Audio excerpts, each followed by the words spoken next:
right, here we go. So I got my PPE on, except for my gloves. Got to get my gloves on. Gloves, a mask thing, because I'm going to be playing with resin. And you probably can't hear me, but you'll get the gist. You guys are really smart. If you're doing this crap, you're not normal. Hats off to you. So I have 10 ounces of resin. I need about 5 cc's of MEKP. And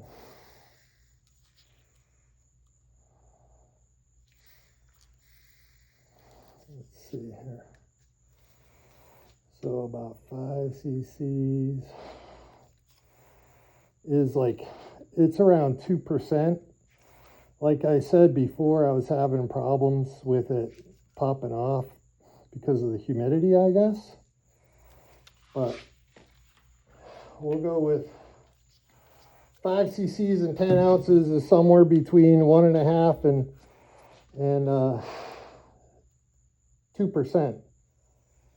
So I'm taking half of what I should need. I should need about 20 ounces of resin. But I've made the mistake of trying to go too big and have the thing pop off in my hand. And I did ask ChatGPT how much resin I needed to lay this up, so I didn't do the calculations on my own. I was lazy using AI. But we will see. Let me open the garage door a little bit before I pass out.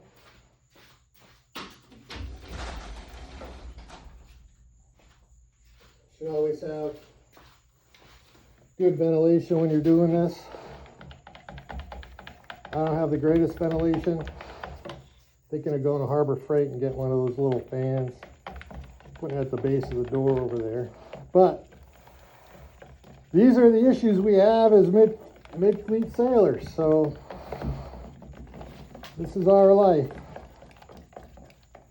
So I'm not going to use the double pot method. Ah, shit, I will. I don't want to have an excuse why. Where's my other thing? Huh. Well, oh, here it is. They say that you should mix it and then dump it in a new pot, and that makes everything happy. All right. So what we're going to do is put down a little bit of the base. Oh, that's way too much. So let's spread this out. A lot of people are afraid of doing this. I don't know why. I mean, if I can do it, anyone can do it.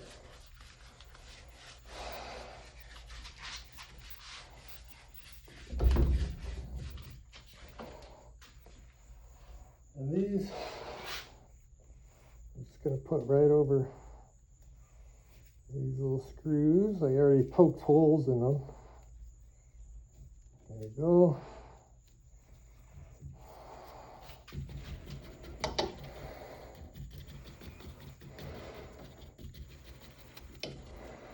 Okay, a little bit.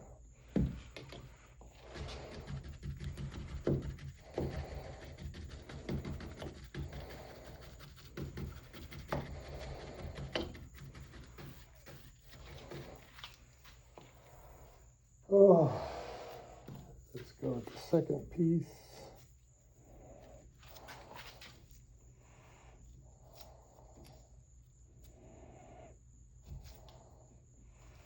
All the pretty work is done in the end, so you don't have to worry about now. The benefit of doing a nice neat job now is you'll have a lot less finish work to do. Kind of hard to tap this down, isn't it? I got a lot of resin down there, so this one I'm just going to kind of put in dry. I guess after all, it is being a wet layup. There we go.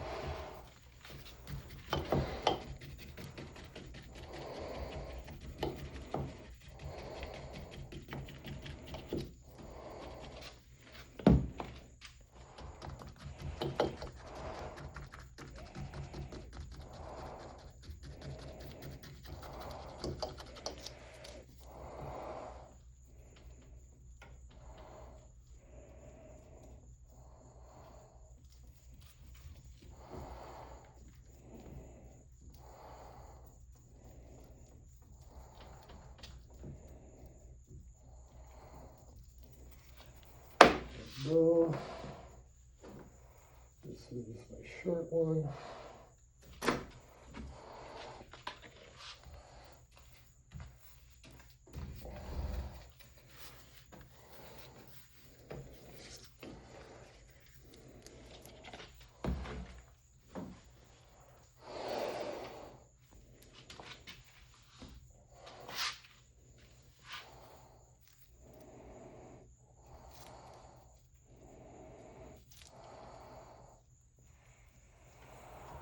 Oh, see, got that. You always feel like you're racing against the clock, which you are, but you really have a lot more time than you think you do. There we go.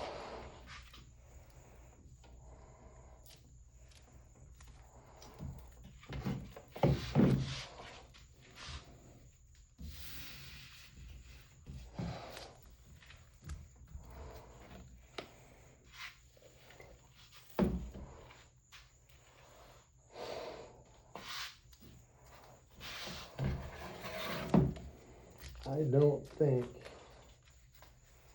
ChatGPT was close to being right.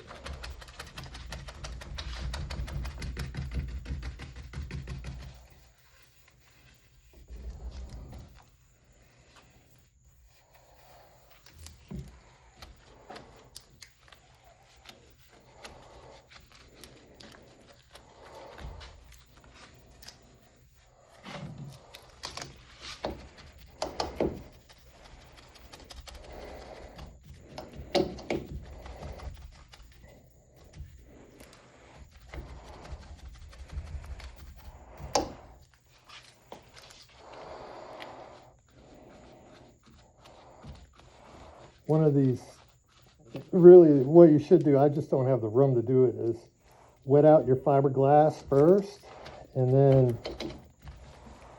put it on. Because the bottom has chop stain mat. It's really resin hungry. But we'll get it done. We'll make her happy. What I'll probably have to do, just roll the heck out of it. All right. There we get my roller.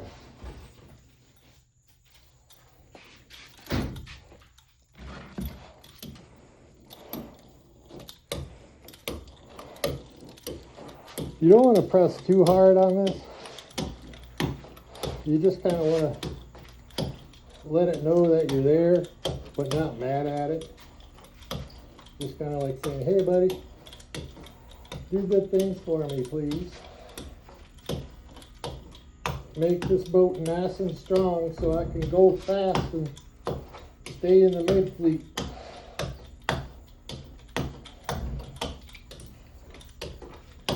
Which I struggle to do. Oh, it's a struggle. That's what makes it fun, right? You're always struggling.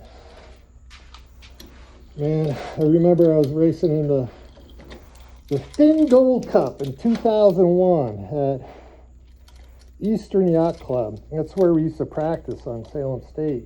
So I was like, oh, I got home court advantage. I'm gonna do awesome. I have my old Vanguard, and they just kind of threw me out of Lambelet. I had water up in my Star Wars tank, and just by doing the Lambelet test, those guys are so smart. They're like, dude, you got some water up in your bow tank. I was like, no. Sure enough, I had about a cup of water in my bow tank, and these guys knew that just by doing the Lambelet test, where they just rock the boat back and forth. Just brilliant. But anyway, that regatta was eye-opening. I was the first race number 1.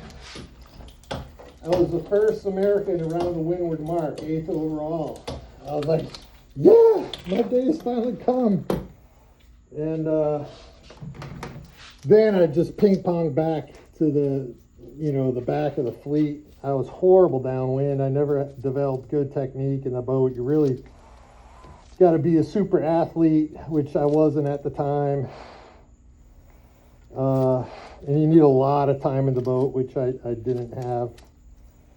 So those guys, as they should, just passed me. And then later in the regatta, I had a breakdown. My outhaul broke, and it's kind of a heavy air day with 8-foot seas, and because we went about a mile up in Marblehead, Massachusetts, we went about 1.5 miles offshore, and my outhole broke in heavy seas, and I was just way overpowered. It took every ounce of strength I had just to get back into the yacht club, but I did it. But on the way in, it was blowing so heavy that day. In Marblehead Harbor, there were boats capsized on their moorings. There were IOR races that day planned, right? And the IOR boats canceled because the weather was too bad. But here goes the fin sailors and the Gold Cup out sailing like a bunch of nuts.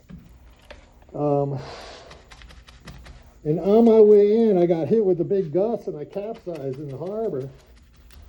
And at that point, man, I was exhausted. I was so freaking tired. I was trying to right my boat, kind of struggling, not getting it right back up. And this old fisherman's coming in. This is one of those old, commercial fishermen with this little, Downeaster style boat, lobster looking boat. And he's stopping to help me out. And he reaches down, and I was like, oh, cool. The guy's he's gonna pull me up on the boat so I can ride it, because I was struggling to get up on the centerboard to right my boat. And so he goes by me with his boat, and he reaches down, and he goes to pull me up, but instead of pulling me up so I can get on my boat, he pulls me up to pull me inside his boat. I was like, no, I just need to get on my boat. And he goes, I'm not going to let you drown, in his New England fisherman style. And it's like, no, I'm good. I just got to right the boat and get back in. And as I was saying that, I let go, right? And he keeps going by, and he was towing a dinghy. And I see this dinghy coming at me now, because he was a little bit upwind, so the dinghy's getting blown downwind. I have to dive down with my life jacket on, which is a feat, and this dinghy runs right over the top of me and over the top of my fin. And he kept going. I say, thanks a lot, man. Thanks for your help. I just need to get back up on the boat. I think I'm good. And off he went, and I ended up getting back in safely. And oh man, it's hard to keep this happy when you have all these points in there. That's something I did not think about. I didn't learn.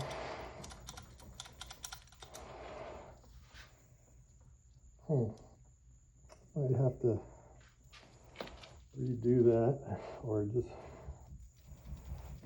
do it real thick.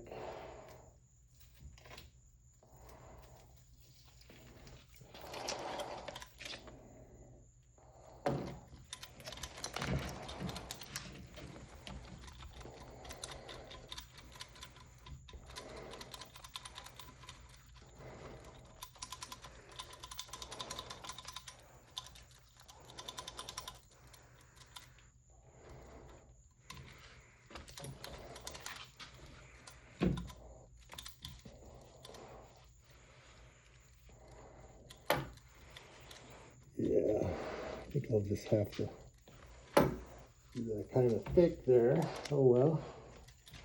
But definitely did not need 20 ounces. This is on so heavy right now. Resin rich.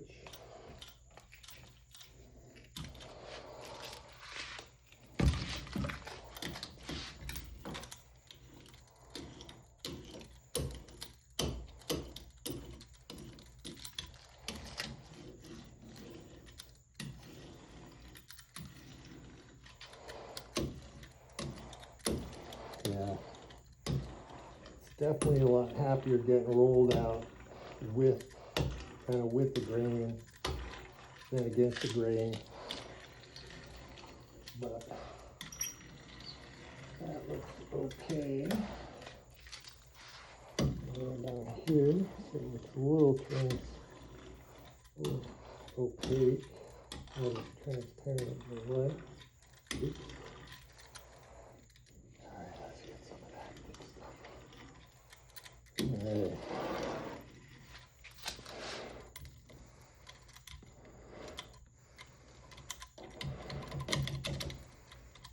Okay.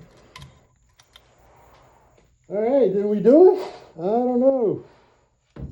I got resin all over the place. I got crap all over the place. But it doesn't matter. Here's what you do. If you're messy like me, get one of these. Boom. Acetone. Don't sniff it. Throw stuff in there. Pick it up. You can even save these old chop brushes.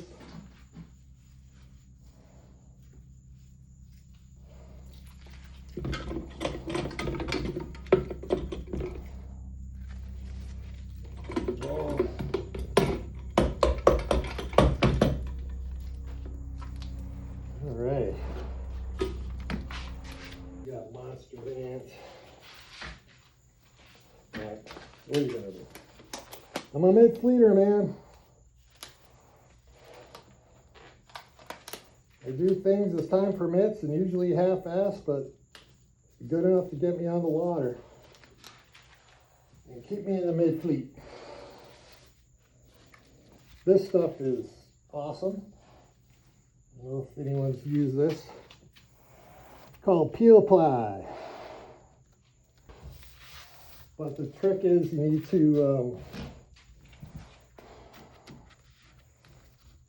to keep some edges clear.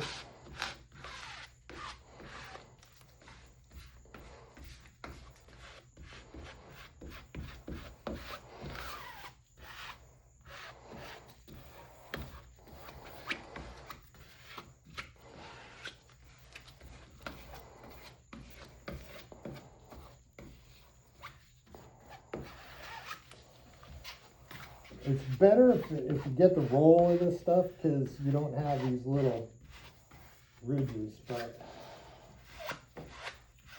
in general it will make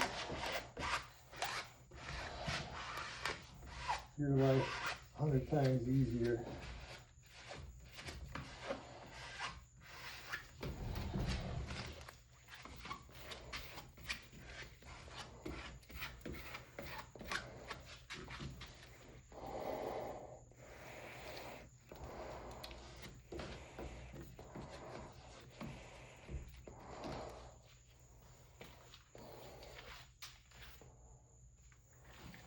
Should have cut out a hole for these here.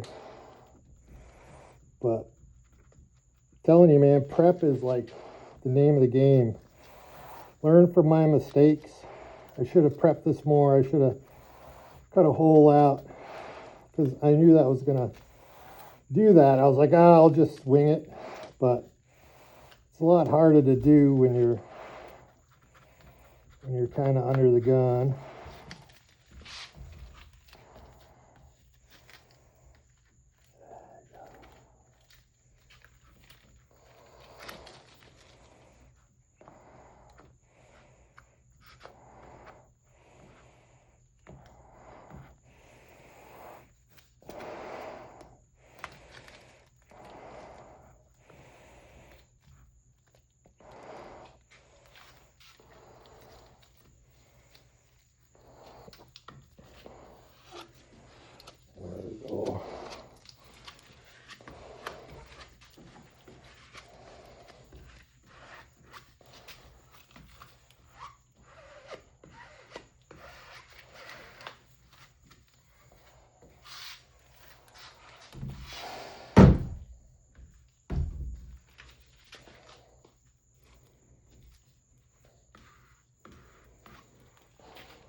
All right.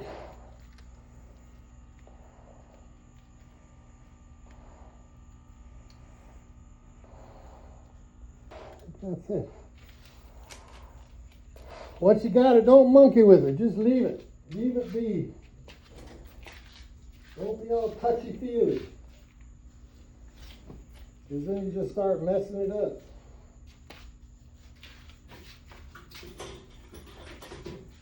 Okay. I think that's it. Let's see how it comes out after it's cured.